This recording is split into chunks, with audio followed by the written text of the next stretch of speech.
Ciao, soccer fans! This week's broadcast features fireworks in Florence, a Milanese meltdown, and a Sassuolo surprise, plus a look at Juve's beatback of Barcelona in Champions League, and on the continent, a classic ending to El Classico.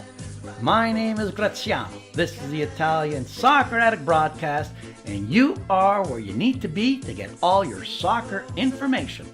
Today's a long weekend in Italy, as it's Liberation Day. So my co-host Jim took the day off. Jim, we live in Canada.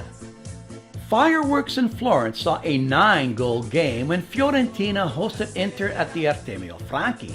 Vecino started it with a left foot volley, only to see Perisic tie it with a seeing eye worm burner. Icardi then gives Inter the lead before halftime when he splits the defense.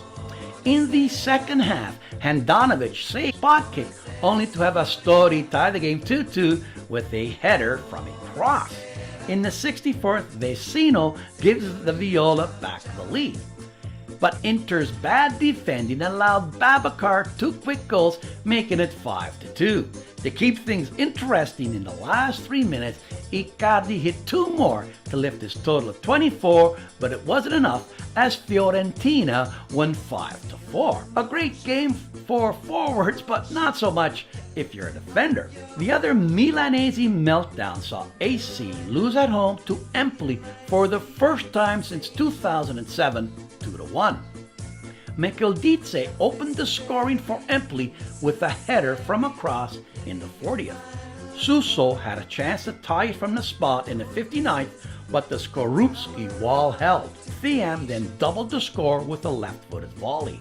Milan's only response was a Lapadula goal in the 71st. In this game, Milan Suso had 8 shots at net, 7 of which didn't find the net, and the 8th which did was a penalty save.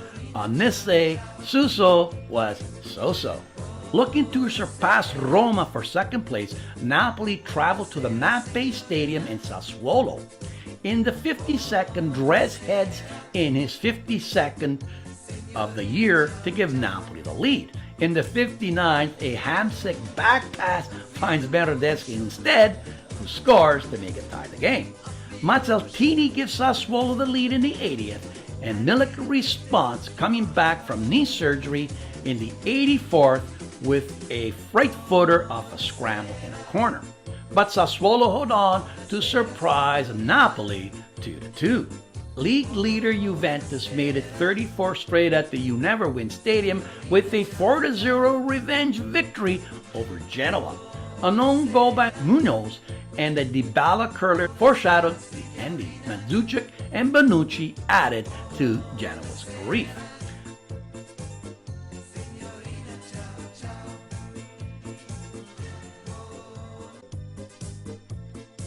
Atalanta solidified its Europa League qualification with a 3-1 victory over Bologna.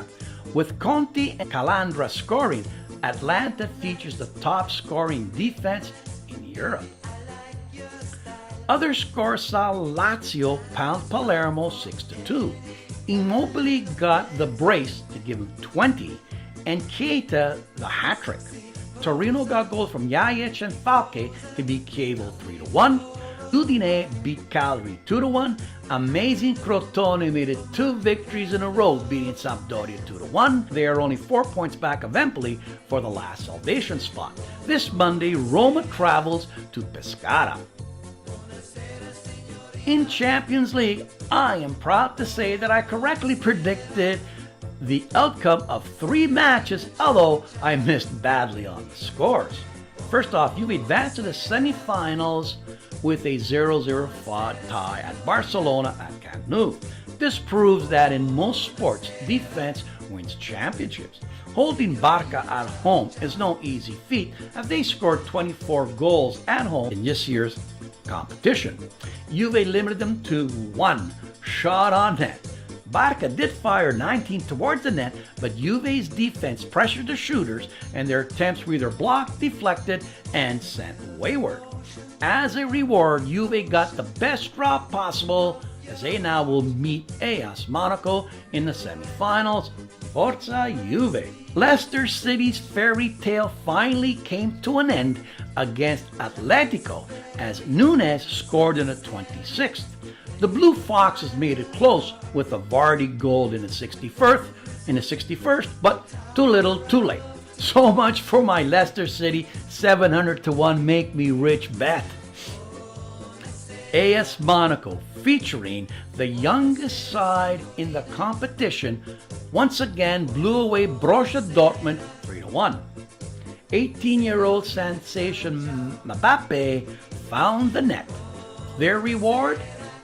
Now they get to meet Juve. Ouch.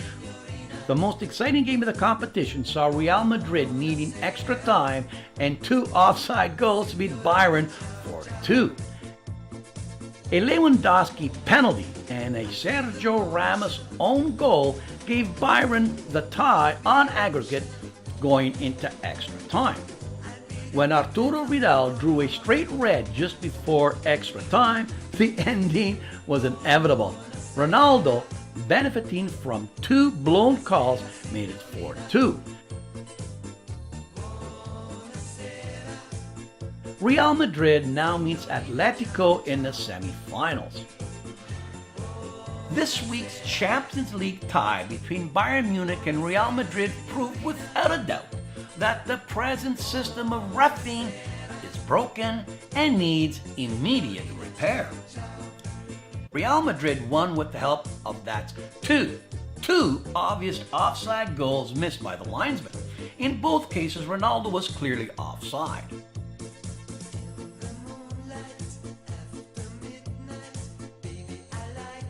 But these are only the latest examples of mistakes made by a game that has developed way beyond the abilities of the current reffing system. In the world's most popular sport, with huge sums of money at stake, video-assisted refereeing is badly needed.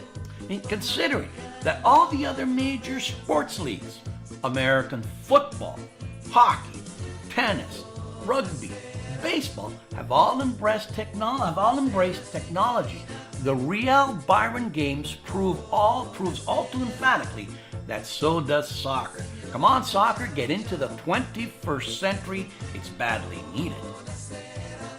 In Europe and around the world, all sporting eyes were drawn to the biggest sporting extravaganza on the planet. Yes, the El Classico between Real Madrid and Barcelona played at the Bernabeu in Madrid. El Clasico has been played 225 times, with Real Madrid holding a slim 90-87 victory. Barcelona, coming off 2 straight away losses to Malaga and to Juve, faced a Real team riding high after beating Bayern Munich 4-2. Barcelona, minus Neymar, went down 1-0 on a Casemiro ping pong in the 28th. 5 minutes later, Lionel Messi dribbles past the Barcelona defense for his first of the game. In the second half, Rakitic cuts in from his right and curls a left footer past the goalie for a 2-1 Barca lead. After Sergio Ramos' 2-foot Messi for a straight red card, you would think the game's over, right? Not so fast. 10-men Real get the equalizer when James Rodriguez redirects a Marcelo crossfire for a 2-2 tie. But this is the Classico, and worthy of its name, it needed a spectacular ending. Step up Mr. Messi, who in the 92nd left foots a seeing-eye bullet past Naves for a thrilling 3-2 away victory. With 2 goals, he now has 500 for Barcelona. I tell you, even the elephants enjoyed this game. That's it for Hannibal. Now back to the peninsula. Did you know that Lionel Messi is Argentinian but of Italian descent? His grandparents came from the region of Le Marche in Italy, from a small town called Recanati. Speaking of Argentina, did you know that 25 million Argentinians have some degree of Italian descent? That's 62% of the population. Hola, Italia. If you're following me on Facebook, please give me a like. If you are following me on YouTube, please subscribe. And if you know people who follow our beautiful game, tell them about the broadcast. Ciao, and keep watching. Your style.